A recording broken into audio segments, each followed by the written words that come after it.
해 주시고 또 힘을 더해 주신 우리 성도님께 감사의 말씀을 드립니다.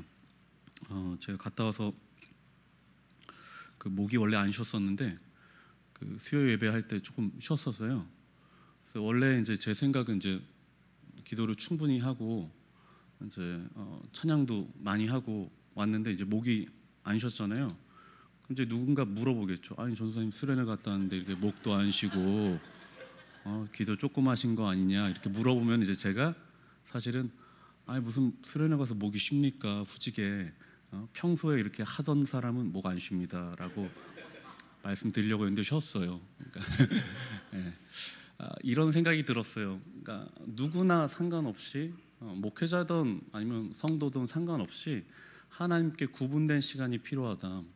하나님께 집중해서 기도하고 찬양하는 시간이 반드시 필요하다라는 것이죠. 평소에 기도하는 거 중요하죠. 근데 그거 말고 완벽하게 집중해서 거기에 빠져서 주님을 바라보는 시간이 필요하다라는 것을 다시 한번 느끼는 시간이었고, 또 우리 아이들 한 명밖에 안 갔지만 그래도 또 그 한 명이 변화될 것을 다시 한번 기대하면서 그 시간을 보내고 왔습니다. 느헤미야서 말씀을 우리가 계속 보고 있는데 오랜 시간 동안 포로로 생활한 사람들이, 그러니까 다른 나라에 그 잡혀가서 살아갔던 사람들이 겪게 되는 가장 큰 문제는 뭘까요? 그것은 바로 정체성의 문제가 있습니다. 포로로 오랫동안 생활하면서 그들과 같은 말을 쓰고 같은 옷을 입고 같은 문화를 향유하고 얼굴도 뭐 조금씩 원래 이제 거기 있는 사람들과 비슷해져 가지만은 정체성이라는 것을 그들은 상실하게 되어 있습니다. 이국 땅에 오래 살면 그렇게 됩니다. 1937년이죠. 만주나 연해주에 살고 있었던 한국 사람들은 중앙아시아라는 곳에, 그러니까 지금의 중앙아시아, 우즈베키스탄이나 어떤 그쪽에 강제 이주를 당하게 됩니다. 그 사람들이. 그리고 지금 우리는 그들을 고려인이라고 부릅니다. 한 2년 전이네요. 2021년에 그 광복절을 맞이해서 저기 그 우즈베키스탄 그 근처에 있는 그 홍범도 장군의 유해를 우리가 귀환하게 되는 그런 어떤 사건이 있었습니다. 일이 있었죠. 독립군 사령관으로 살아가던, 일제강점기에 독립군 사령관으로 살아가던 홍범도 장군은요, 그 당시에 강제 이주를 당해서 고려인으로 살아갔습니다. 그 현재 그 고려인들은요, 우리와 문화가 굉장히 비슷합니다. 이미 거의 그곳으로 간 지 100년이 넘었는데요, 우리와 문화가 굉장히 많이 닮아 있어요. 그들의 문화권 가운데 그들이 자주 즐겨 먹는 김치라는 것이 있습니다. 뭘까요? 그 언뜻 들어도 김치잖아요. 물론 뭐 김치가 사투리라고도 하는데, 그러니까 그 사투리를 같이 갖고 간 거죠. 여전히 그들이 먹고 있는 것입니다. 고춧가루를 좀 최소화 시켜갖고, 이제 배추가 많지 않으니까 양배추나 이런 것들 해갖고 약간 우리나라 물김치와 뭔가 일반 김치의 약간 중간 상태 정도 되는, 약간 우리가 보기엔 좀 허여멀건하죠. 또 이런 음식도 있어요. 당근을 채 썰어요. 거기다가 이제 소금으로 절여요. 그 다음에 이제 꼭 짠 다음에 이제 조물조물 묻히는 거죠. 고춧가루 조금 넣고. 그거 마르코프 차라고 하는데, 그 뭐랑 닮아 있냐면은 딱 보면 우리나라 무생채랑 거의 똑같아요. 당근으로 하는데 우리가 먹어도 맛이 괜찮을 거예요. 우리 입맛에 잘 맞습니다. 우리가 좋아할 만한 맛이거든요. 본인 의지가 아니라 타의에 의해서 강제로 이주당한 사람들은 어떻게 해서든지 사실은 자신의 정체성을 유지하고 지키려고 굉장히 노력합니다. 이스라엘도 마찬가지인 거죠. 그들의 정체성이 무엇인가요? 거룩한 백성, 제사장 나라. 이게 그들의 정체성, 머리 가운데 늘 있는 것이죠. 그 정체성의 근간은 무엇인가? 말씀입니다. 말씀. 그들도 우리와 비슷한 시기에 독립하게 되고 건국하게 됩니다. 1948년이 이스라엘의 건국일이에요. 2000년 디아스포라의 시간 중에 그들이 다시 모이게 되고, 그러니까 다 흩어진 다음에 1948년 만에 모이게 되잖아요. 그들이 그렇게 모이게 되고 하나 될 수 있었던 정신은 뭘까요? 말씀이에요. 말씀으로 하나 되어 있었고 언어를 잃어버리지 않았기 때문에 그들이 1948년이라는 시간이 흐른 다음에 모였음에도 그들의 정체성을 유지할 수 있었던 것이죠. 유럽으로 흩어집니다. 남미로 흩어졌습니다. 아시아에 퍼져서 따로 살아가면서도 그들이 끝까지 잡고 있었던 것은 무엇이냐? 정체성이라는 거죠. 이 사람들이 포로로 돌아갔다가 돌아와서 뭘 하게 되죠? 성벽을 건축하게 되죠. 성벽을 건축하게 됩니다. 그리고 나서 그 성벽을 모두 완공한 다음에 그들이 뭘 듣게 됩니까? 하나님의 말씀을 듣게 되는 것이죠. 지금으로부터 2400년 전이에요. 동일한 거예요. 똑같이 그들의 정체성을 지키고 유지하기 위해서 그들은 늘 말씀 앞에 바로 서기를 원했다라는 것이죠. 그것도 어떻게 해요? 자발적으로. 누가 시켜서 누가 모이자 하고 한 게 아니라 그들의 그 자발적으로 그 마음 가운데 하나님의 말씀을 듣고자 하는 마음이, 그 갈망이 일어나갖고 광장에 모여서 에스라에게 하나님의 말씀을 제발 좀 듣고 싶습니다 이렇게 요청했을 때 에스라가 새벽부터 정오까지 말씀을 계속해서 전해준 것이죠.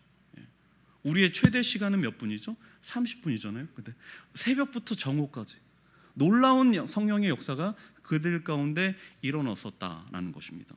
자, 말씀을 들으니까 어떻게 됩니까? 자연스럽게 그들의 마음 가운데 회개라는 것이 일어나게 되고, 지난날의 나의 과오와 그릇된 우리 삶의 모습들이 생각나게 되고, 거룩한 백성으로서 살지 못하였던 그 시간들이 너무나도 한탄스러운 거죠. 회개하게 된 사람들의 반응은 거의 다 동일해요. 지난 세월에 대한 한탄이 있는 거죠. 하나님께 더 순결하게 살지 못한 자신의 그 마음 가운데 주님을 향한 그 부끄러움이 생겨나죠. 그건 말씀의 능력입니다. 그렇다면 하나님의 말씀을 받았는데 회개하게 되는데 그럼 어떻게 할까? 우리 이 기독교 역사 속에서 굉장히 중요한 단어가 하나가 있는데 그건 바로 아드 폰테스라는 말이에요.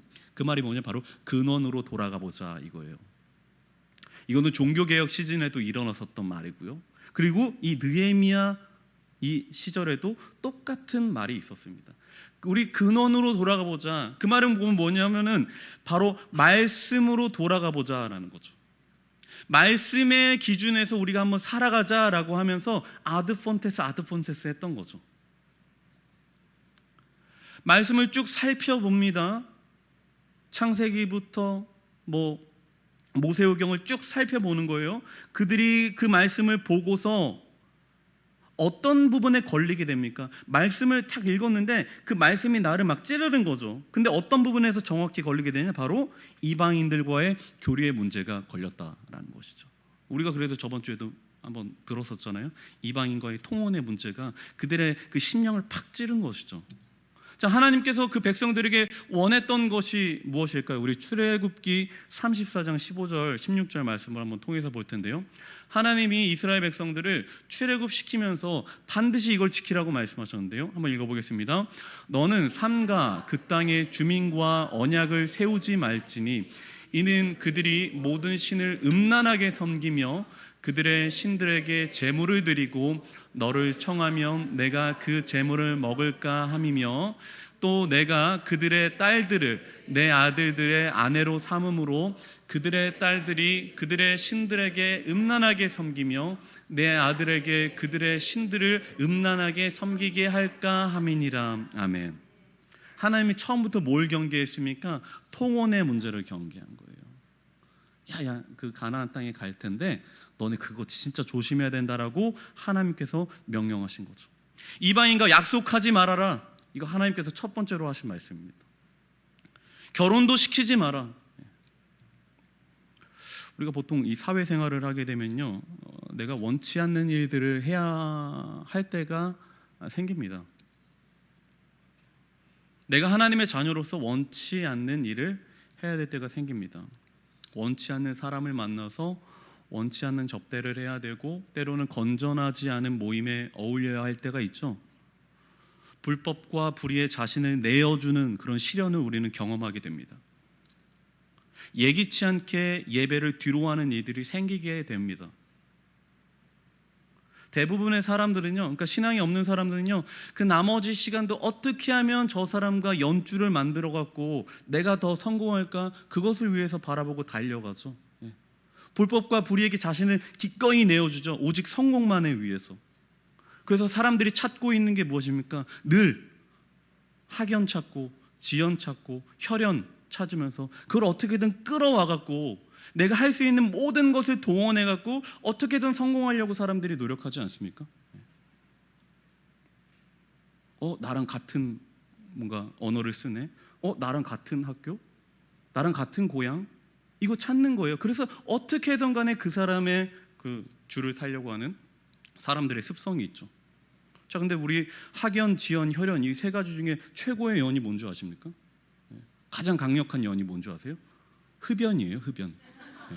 흡연. 같이 나가서 나쁜 짓 할 때 사람들이 제일 친해집니다. 다른 거 다 필요 없어요. 흡연이 최고입니다. 회사에 만약에 내가 뭐 CEO가 됐다, 아니면 사장이다, 그러면 그나마 내가 좀 선택할 수 있는 입장이라서 그 모든 죄들을 우리가 좀 물리칠 수 있겠죠. 좀 거부할 수 있겠죠. 그렇지만 대부분의 사람들은 직장을 다니잖아요. 그러니까 하라면 해야 되는 어떤 그 명령 가운데 거하게 될 수밖에 없는 것이죠. 이것은 먹고 사는 문제이기 때문에 굉장히 거부하기가 어렵습니다. 말로는 우리가 쉽게 하나님 찾고 우리가 예배를 바로 드리자라고 하겠지만은 우리의 실제로 그 살아감에 있어서 하나님을 찾는 게 무척이나 어렵다라는 것이죠. 우리는 그렇게 경건한 그리스도인과 줄 잘 서는 직장인 사이에서 늘 갈팡질팡합니다. 청년들의 가장 큰 고민이 뭔지 아세요? 이거예요. 하나님을 찾아야 되는데 하나님을 찾을 때 내가 잃게 되는 것들이 너무 많다라는 거죠. 눈에 보이는 거예요. 같은 동기가 먼저 올라가 버리는 거죠. 그때 여러분들 그걸 견딜 수 있으시겠습니까? 청년들의 가장 큰 고민이 이겁니다. 교회에 와서는 말씀이 우선이라고 하는데 세상 살아갈 때 이게 적용되지 않는 거예요. 전혀 작동되지 않는 거죠. 어떻게든 간에 사람들과 어울려야 되는 것이죠. 그래서 갈팡질팡하게 되죠. 이때도 마찬가지였습니다.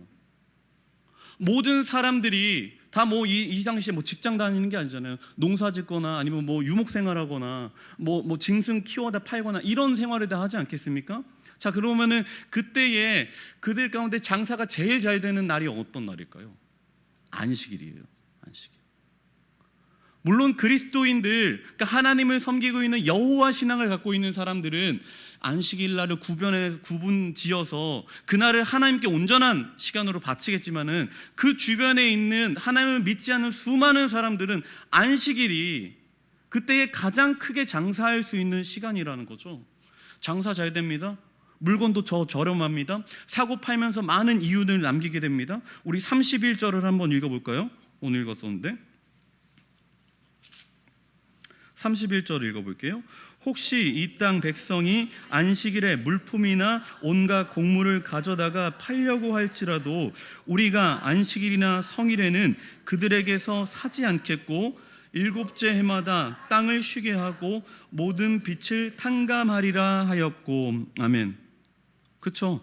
안식일에 사람이 몰리는 거죠. 그때 사람들과의 많은 교류가 일어나는 것이죠. 그때에 많은 이윤을 얻게 되는 것이죠. 근데 우리가 앞선 말씀을 기억해 보면은 이 사람들이 말씀을 발견하게 되고 그 가운데 결의한 내용, 우리가 이것은 반드시 지키자라고 했었던 내용이 뭐냐? 바로 이방인들과 절교하자라는 거였습니다. 절교의 내용은 이렇죠. 배우자를 내어 쫓는 것이죠. 나와 신앙이 다른 우리의 가족을 몰아내는 것이죠. 마치 아브라함이 하갈과 이스마엘을 밖으로 내어 쫓는 것처럼 내쫓고 앞에다 소금 뿌리는 거예요. 이때 우리는 이렇게 기도하겠죠. 하나님, 이거 너무나도 어려운 문제입니다. 우리가 지키기가 너무나도 힘듭니다. 하나님, 그러니까 남편은 됐고 우리 아이만이라도 좀 이렇게 데리고 올 수 있도록 해주십시오라는 그런 말도 할 수 있겠지만은 하나님은 그걸 허락하지 않으신다는 거예요. 창세기 21장 12절에 거기에 대한 반응이 나와 있습니다. 아브라함이 하갈과 이스마엘을 내쫓을 때에 하나님께서 하셨던 그 말씀인데요, 창세기 21장 12절입니다. 함께 읽어볼게요. 하나님이 아브라함에게 이르시되 내 아이나 내 여종으로 말미암아 근심하지 말고 사라가 내게 이른 말을 다 들으라. 이삭에게서 나는 자라야 내 씨라 부를 것임이니라. 아멘. 하나님 뭐라고 합니까? 근심하지 말라는 거죠. 근심 생기죠. 어떻게 오랜 시간 동안 함께 있었던 가족을 단지 그 신앙 하나 다르다고 내어 쫓아버립니까? 근심이 생기죠. 근데 하나님 뭐라고 합니까? 근심하지 말라고 하는 것이죠. 이건 굉장히 어려운 결정입니다. 아니, 과격합니다. 그리고 생존의 문제예요. 안식일에 장사해야지 잘 되는 거예요. 그때 그 사람들과 어울려야지 내 삶이 피게 되어 있습니다. 근데 이들의 결정은 무엇입니까? 하는 거예요. 그냥 하나님의 말씀이 이렇게 말씀하고 있다, 그럼 행하는 거죠. 하나님의 말씀이 이쪽으로 향하고 있다, 그럼 그렇게 가는 거예요. 굉장히 단순합니다. 이 사람들에게 고민이 없었을까요? 고민이 있었죠. 걱정이 없었을까요? 걱정이 있었죠. 어떻게 진짜로 우리 가정의 사람들을 내어쫓을 수 있는가? 이들은 인정이 없습니까? 있었습니다. 하지만 하나님의 말씀이 그쪽 방향을 향하고 있기 때문에 오늘도 하나님의 말씀 앞에 바로 서버리는 거죠. 그것이 믿는 자의 길이기 때문입니다. 이스라엘은요, 지대 자체가 높아요. 원래 땅이 지대가 높습니다. 굉장히. 그러니까 농사를 지으려면요, 밑에서 물을 끌어와야 되잖아요. 그렇게 해야지 농사를 지을 수 있는데 어떻게 물을 어떻게 끌어옵니까? 못 끌어와요. 펌프가 있는 것도 아니고 못 끌어오잖아요. 그렇기 때문에 뭐만 바라볼 수밖에 없는가? 하늘에서 내리는 비만 바라볼 수밖에 없죠. 그러니까 신명기에 나타나는 말씀이 뭡니까? 이스라엘이 늘 구했던 거, 하나님이 늘 주시길 원했던 거, 이른 비와 늦은 비잖아요. 오직 하늘만 바라봐야 되는 거예요. 밑에서 못 갖고 옵니다. 하나님을 의지하고 하나님께서 내려주시는 이른 비와 늦은 비를 의지하는 것은 그들에게 있어서 필수 불가결한 일인 것이죠. 하지만 실제로는요, 잘 먹고 잘 살려면요, 하나님이 아니라 바알에게 제사해야 됩니다. 안식일에 수많은 나의 물건을 사줄 수 있는 그 대상이 믿고 있는 신 바알에게 함께 절하고 그들과 어울려야지 내 삶이 피게 되고 내가 부자가 되게 되는 것이지, 그들을 접대하고 그들과 어울리면서 정의롭지 않게 살면서 적당히 어울려야지 부자가 될 수 있지, 불법의 중심에 서 있어야지 살아갈 수 있는 것이지, 여호와 신앙만 갖고 살아간다는 것은요, 이들이 굉장히 힘들고 어려운 일입니다. 불법에게 자신을 내어주어야만 살아갈 수 있어요. 생존할 수 있는 것입니다. 우리 마태복음 7장 23절과 히브리서 말씀을 이어서 볼 텐데요, 예수님께서 불법에 대해서 뭐라고 생각하시는지 한번 보겠습니다. 그때에 내가 그들에게 밝히 말하되 내가 너희를 도무지 알지 못하니 불법을 행하는 자들아 내게서 떠나가라 하리라. 히브리서 말씀입니다. 주께서 의를 사랑하시고 불법을 미워하셨으니. 아멘. 예수님이 하신 말씀이요, 불법을 행하는 자들아 내게서 떠나가라. 진리 되신 하나님 예수님과, 참 되신 예수님과 불법은 공존할 수 없죠.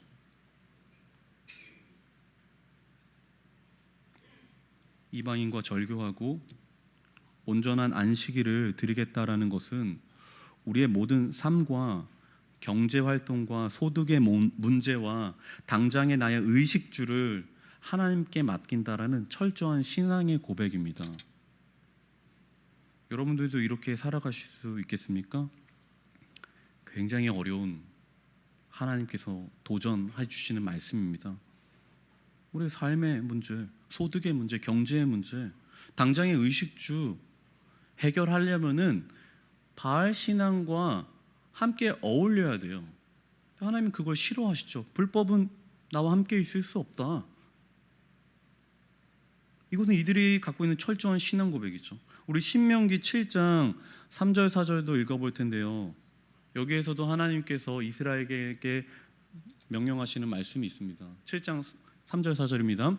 또 그들과 혼인하지도 말지니 내 딸을 그들의 아들에게 주지 말 것이요 그들의 딸도 내 며느리로 삼지 말 것은 그가 내 아들을 유혹하여 그가 여호와를 떠나고 다른 신들을 섬기게 함으로 여호와께서 너희에게 진노하사 갑자기 너희를 멸하실 것임이니라. 아멘. 혼인하지도 말고 너희 딸과 아들을 그들에게 내어주지 말라. 왜냐? 신앙이 혼탁해지니까. 느헤미야는 그 가운데 말씀 속에서 발견한 것입니다. 우리가 왜 포로되었을까? 우리가 왜 이렇게 힘든 삶을 지금 살아가게 되는 것일까? 우리가 왜 이렇게 고생하고 있는 것일까? 말씀을 보니까 어떤 문제가 있었죠? 통혼의 문제가 있었다라는 것입니다. 우리 30절도 읽어볼게요. 우리의 딸들을 이 땅 백성에게 주지 아니하고 우리의 아들들을 위하여 그들의 딸들을 데려오지 아니하며. 뭡니까? 통혼의 문제죠. 통혼의 문제를 계속해서 거론하고 있습니다. 그러니까 이 말은 뭐냐면은 조건을 보고 사람을 택하지 말자라는 겁니다. 경제적인 이유를 앞세워서 우리의 아들, 딸들을 그들에게 내어주지 말자라는 고백입니다. 여러분도 많이 보고 겪어보셨죠? 어떤 사람은 자신의 배우자 믿지 않는 사람 만날 수도 있어요. 근데 그 결과를 생각해 보면 둘이 막 잘 합심해갖고 예배 사모하고 주의를 반드시 지키고 막 이렇죠. 그런 일들은 안 일어납니다. 거의. 경제적인 이유로 사람을 보고 택하는 거, 그거 하나님이 원치 않는 거죠. 뭐 건물주, 뭐 아들, 뭐 이런 거 안 되죠. 아버지 뭐 하시노 해갖고 막 그 아버지 직업 보고 그 배우자를 택하고 우리의 사위 며느리를 택하는 거, 그거 하나님이 원치 않는다라는 것이죠. 여러분들이 한번 질문해 볼게요. 돈 많고 믿음 없는 의사, 돈 하나도 없고 믿음 잔뜩 있는 전도사, 뭐예요?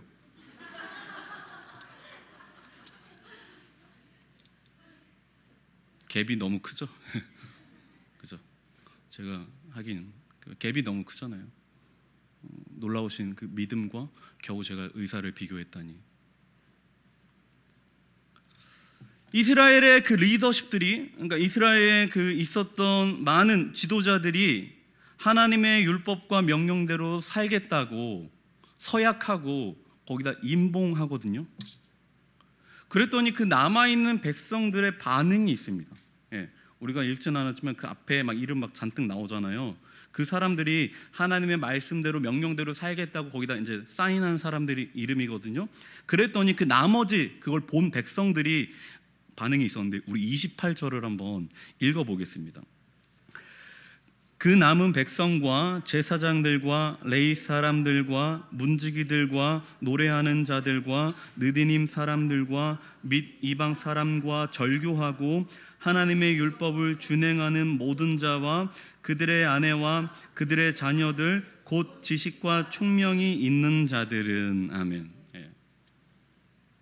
근데 생각해보니까 좀 전에 그 질문에 여러분 대답을 안 하셨네요. 어떻게 의사예요, 전도사예요?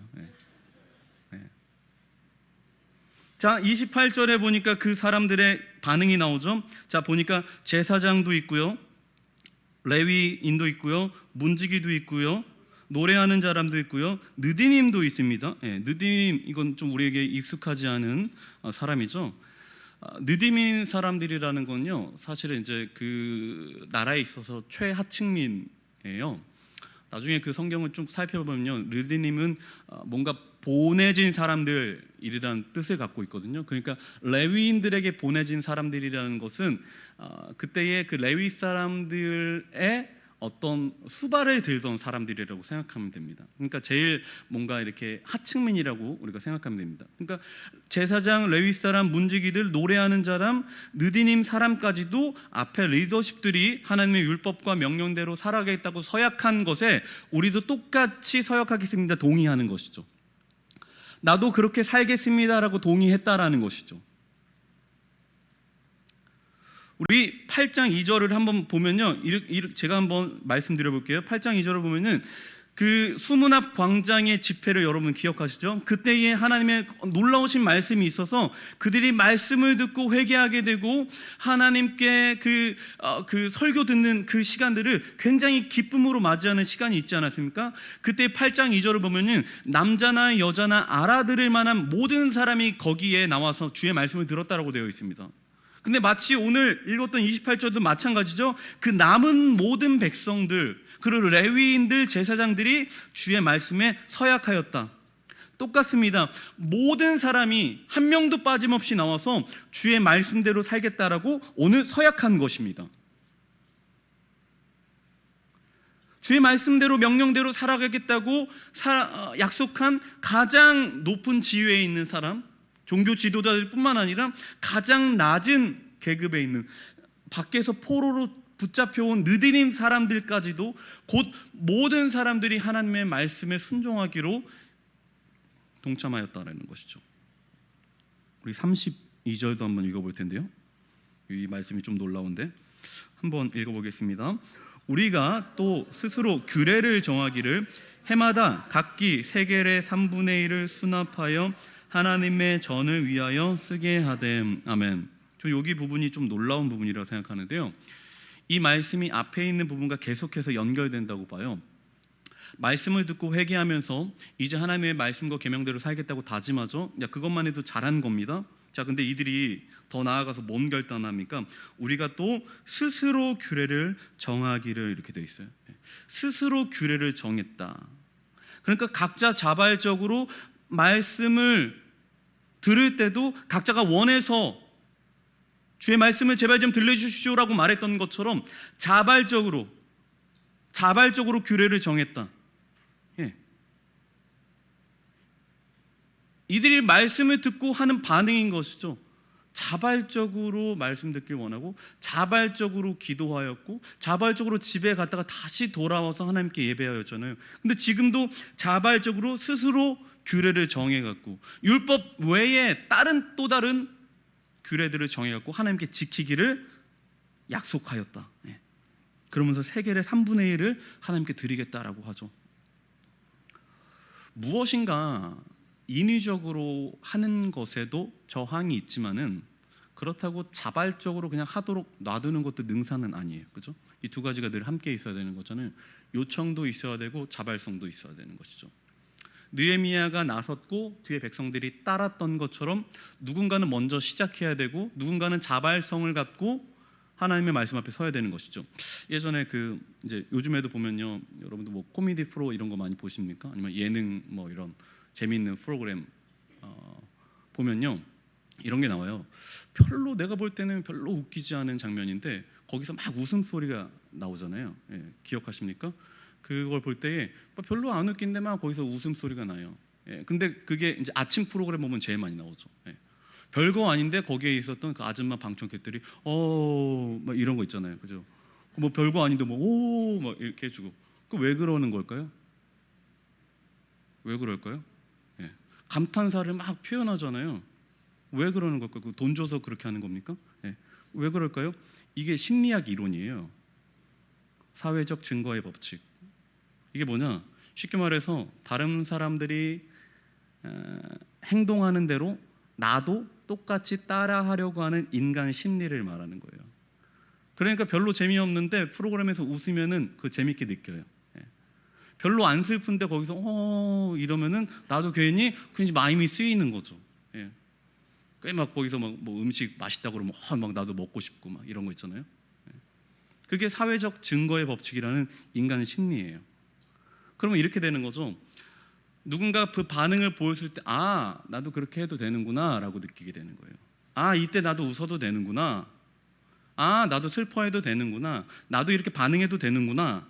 나도 저렇게 해야지 라고 생각하게 된다라는 것이죠. 근데 이게요, 그런 TV 프로그램에서만 필요한 게 아니라 교회에서도 똑같이 필요합니다. 저는 이걸 좀 바람잡이라고 부르고 싶은데, 누군가 이 예배 가운데 어떤 반응을 보일 때 나도 해도 된다라는 것이죠. 제가 그 찬양 인도하면서 제일 그 하고 싶지 않은 말이 뭔지 아세요? 우리 함께 박수 치며 찬양합시다. 좀 민망해요. 박수 당연히 치는 거 아닙니까? 왜요? 제가 치자고 해야지 치는 건가요? 좀 그 말할 때마다 되게 민망하거든요. 되도록 안 하고 싶어요. 안 하게 해주십시오. 네. 자발적으로 우리가 하면 안 될까요? 우리가 하나님의 말씀을 듣고 있죠. 근데 어떤 사람은 아멘 하죠. 근데 제가 아멘 합시다 이러면은 민망하잖아요. 제가 좀, 그죠? 아멘이라는 게 무슨 뜻이죠? 네, 저도 그렇게 하겠습니다. 동의합니다. 저도 그렇게 살아가겠습니다 라고 하는 게 아멘인데, 갑자기 제가 설교 전해놓고 우리 아멘 합시다 그러면 이상하잖아요. 좀 이상하지 않나요? 전 되게 이상하다고 생각하는데, 그건 자기의 자발적인 반응인 것이죠. 누가 하자고 해서 하는 게 아니잖아요. 맞죠? 마치 짠 것처럼 너무 이렇게 하지 마시고. 이런 반응이 없으면은, 그러니까 제가 무슨 반응을 원하는 게 아니라 그 반응이 없으면은 지금 말씀을 듣고 받고 그걸 먹은 것인지 뱉은 것인지 좀 모호하다라는 거죠. 오직 하나님만 아시도록 마음으로 하시는 분도 계시죠. 그러니까 저처럼 속으로만 기도하지 마시고요. 그러니까 뱉어내라는 거죠. 그때의 은혜가 넘치게 될 줄로 믿습니다. 제가 전에도 예배는 호흡이라고 했잖아요. 호흡하는 건데 저만 막 해갖고 막 하면은 그 예배 아니잖아요. 우리 하나님께도 여러분의 그 반응의 고백을 주 앞에 드릴 때 주님이 그걸 기뻐하시지 않겠습니까? 스스로 자발적으로 박수치고 찬양을 올려드려야지, 누가 하자고 해서 하면 그거 좀 인위적이잖아요. 좀 안 그러고 싶은데. 물론 나의 성품이 얌전해서 뭔가 목소리를 내거나 튀는 행동을 하는 것이 나의 뭔가 이 본 모습과 좀 다를 수 있죠. 저는 하지만 누군가가 사회적 증거의 법칙, 우리 예배 가운데는 이렇게 반응해도 되는구나, 박수 쳐도 되는구나. 왜 빠른 찬양만 박수 칩니까? 늦는 찬양 박수 치면 안 돼요? 찬양하다 일어서면 안 됩니까? 일어서세요. 상관없어요. 그거 하나님이 보시는 거지, 다른 사람의 눈을 신경 쓰는 순간 사회적 증거의 법칙. 그리고 이 예배를 통해서는 이렇게 하는 거구나 배우게 되겠죠. 누군가는 이 예배에 처음 오시거나 익숙치 않은 분들도 계실 수 있습니다. 근데 나의 그 말씀을 듣고 아멘 하고 싶은데 아무도 안 한다고 생각해봐요. 괜히 이상해지잖아요. 그때에 여러분들이 아멘을 해도 되는 분위기로 예배의 분위기를 만들어 주세요. 그거 주님이 원하신단 말이죠. 은혜의 반응으로서, 성령이 주시는 뜨거운 믿음의 모습으로서 주변의 상황과 반응에 그 의식하지 않기를 축복합니다. 이번 제가 중고등부 수련회를 갔는데 그 청소년 아이들이 한 1,000명 정도 왔어요. 근데 그 목사님이 이런 도전을 하시더라고요. 너희 중에 오늘 기도하면서 하나님께서 그 마음 가운데 너를 목회자로 또 선교사로 부르기를 작정한 사람이 있다면, 그런 마음 가운데 울림이 있는 사람이 있으면 너네 앞으로 나와 하더라고요. 저 한 명도 안 나올 줄 알았어요. 시대가 그렇지 않은 시대잖아요. 근데 언뜻 봐도 한 60명, 70명 되는 친구들이 앞으로 쏜살같이 달려나가더라고요. 제가 그 모습을 보면서 속으로 이렇게 생각했습니다. 후회할 텐데. 하지만 그들의 마음 중심에 뭐가 있는 것이죠? 주변의 상황과 환경을 신경 쓰지 않고 오직 하나님을 바라보는 거죠. 근데 하나님이 그것을 기뻐하신다라는 것입니다. 저와 여러분도 오직 주만 바라보는 여러분들이 되길 축복합니다. 여전히 주만 바라보고 달려가는 사람들이 있다. 오늘도 하나님의 말씀 앞에 모든 말씀을 아멘으로 받아들일 수 있는 사람이 오늘도 있다라는 것을 여러분들의 예배 속에서 또 삶의 현장 가운데서 보여주시는, 또 증거하시는 여러분들이 되기를 축복합니다. 우리 함께 기도하기를 원합니다. 우리 이렇게 기도할까요? 하나님, 우리는 여작해서 주변의 환경과 상황을 늘 신경 씁니다. 남은 안 하는데 내가 한다라는 것이 굉장히 이상하고 쑥스럽고 머쓱하게 느껴질 때가 있습니다.